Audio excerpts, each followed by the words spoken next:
Hi, Bad Gamer here. Apparently, Japan is totally cooked.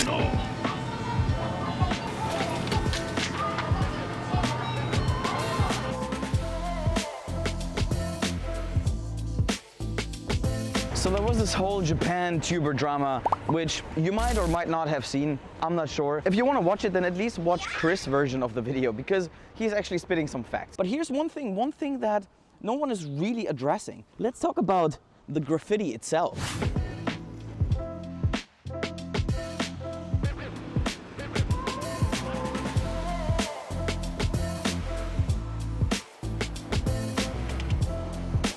See, graffiti isn't Japan actually falling apart. I see it as it's Japan kind of cracking open. I would call it expression. You know, it's expression which is bleeding through repression. Graffiti is what happens when culture that's, you know, basically obsessed with order and perfection finally kind of exhales. I'm gonna get this Buzz Lightyear. It's messy, sure, but it's superhuman as well.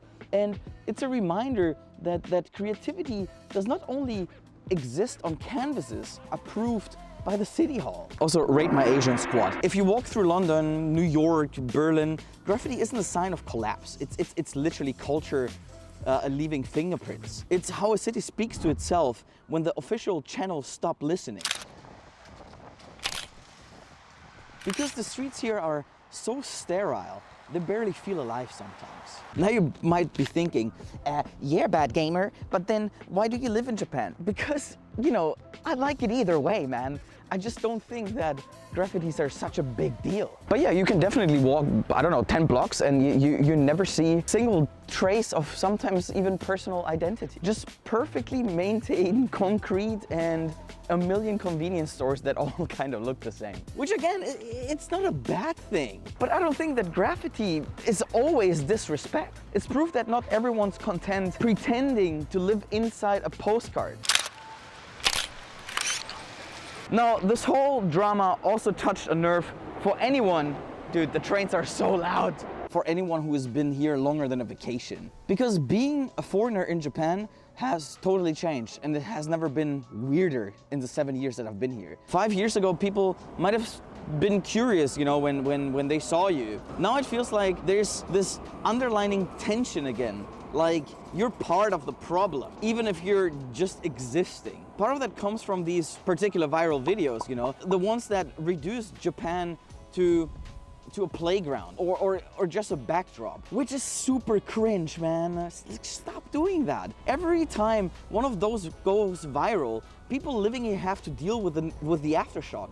The subtle stares, the quiet mistrust, like the guy watching me right there, even though I'm just sitting in front of a camera filming. The sense that we're all being grouped together as the same kind of tourist just is terrible. But the deeper reason is that Japan is changing internally quite a lot. Post-COVID, tourism exploded. The economy is, you know, strained and the cost of living's hitting everyone, man. Locals and immigrants, all alike. People are tired, you know. The politeness is still there, but it's much thinner now. If you've been here long enough, you start to feel it. You start to feel like you're in the way. That's why this whole Japan is cooked narrative hits totally differently for people who actually live here. Because we know the country isn't broken, it's just kind of evolving right now. Struggling between the image it sells to the world and the reality it's trying to live through. Maybe the graffiti isn't the end of something. Maybe it's the beginning of something that is honesty.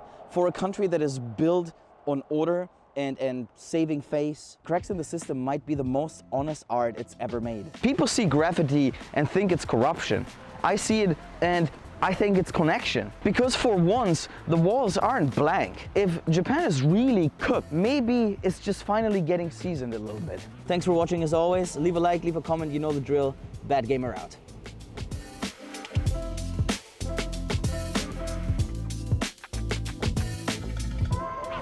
I don't know if I'm gonna do this. Maybe not. And this guy keeps staring at me the entire time. Well, anyway, I didn't do anything bad. not going to prison for that, no.